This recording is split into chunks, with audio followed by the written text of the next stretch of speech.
A single decision at the gates of Buckingham Palace sent shockwaves through the monarchy long before the public ever learned what had happened.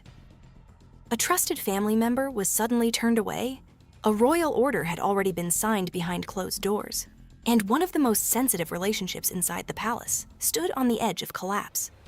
But the locked gate was only the beginning. Hidden behind that moment was a confrontation that threatened to redefine loyalty, authority, and the future of the crown itself. Before we go deeper into what this really means for the royal family, make sure to subscribe so you don't miss a single update. Inside Buckingham Palace, the atmosphere had become unusually tense. Staff members moved through the corridors with quiet urgency, while senior officials prepared for a private meeting unlike any they had faced in months. Few people knew exactly what had happened, but everyone sensed that an important line had just been crossed. Outside the palace gates, another scene was unfolding. A familiar vehicle approached the security entrance with complete confidence. Its occupant had entered the palace grounds many times before without difficulty. Routine checks were normally brief, the barrier would rise, and the journey would continue without interruption. This time, everything changed. The security officer paused while reviewing the latest access list. After a brief phone call to his superior, he stepped toward the waiting vehicle with visible hesitation. The instruction was unmistakable. Access had been withdrawn. For a brief moment, silence replaced disbelief. The visitor looked toward the barrier, expecting someone to correct what surely had to be an administrative mistake. Instead, another senior officer calmly repeated the same message. The authorization that once opened palace gates was no longer valid. Embarrassment quickly replaced confusion. Cars had already begun forming behind the checkpoint. Palace employees watched quietly as the unexpected delay continued, making it increasingly clear this wasn't an error in paperwork. It was an intentional decision. Inside the palace, Prince William had already been informed that the instruction had been carried out exactly as ordered. There was no celebration. If anything, the weight of the decision appeared heavier than anyone had expected. William understood that enforcing stricter boundaries would inevitably create personal consequences, especially when those affected were connected through family rather than official responsibility. But for him, another issue had become impossible to ignore. Where should the monarchy draw the line between personal relationships and institutional authority? That question had been growing quietly inside palace walls for months. Private trust had gradually begun overlapping with official responsibilities. Access that once seemed harmless now carried security implications.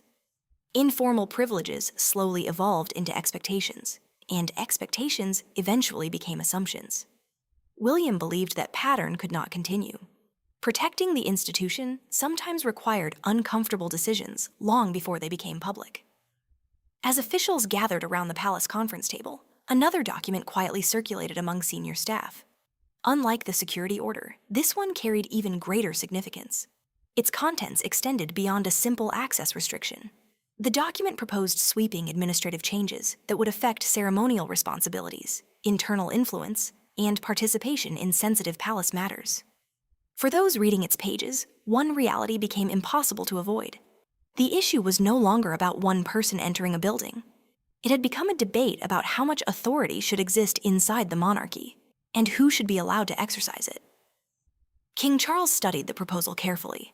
Each page carried consequences that reached beyond protocol. As both a husband and sovereign, he found himself trapped between two responsibilities that refused to coexist peacefully.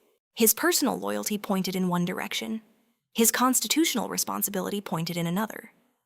The silence surrounding his decision spoke almost as loudly as any public announcement ever could. Meanwhile, the person most affected by the palace gate incident had already reached for the telephone. The call carried equal parts frustration and disbelief. Surely someone inside the palace would correct what had happened. Surely there had been some misunderstanding. But the conversation only deepened the growing sense of crisis. The restriction had not come from a junior official. It had originated from the highest level of palace authority. For the first time, what seemed like a temporary inconvenience began looking like something much larger. Across Buckingham Palace, whispers quietly spread among household staff. Some believed stronger security measures had become necessary. Others feared the royal family itself had entered another painful chapter of internal conflict. Everyone understood one thing. When disagreements inside the monarchy begin affecting palace operations, they rarely remain private for long. Behind every royal title stood human relationships carrying years of shared history, loyalty, disappointment, and unresolved emotion. To one side stood a mother, determined to protect her family. To another stood a future king, determined to protect the institution he would one day inherit.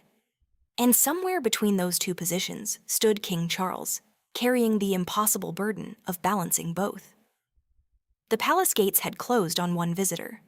But inside Buckingham Palace, something far more significant had just begun. Because hidden beneath that single security order was an earlier incident, one involving a confidential palace briefing, an unexpected visitor, and a moment that convinced Prince William the boundaries protecting the monarchy had already been crossed. Subscribe.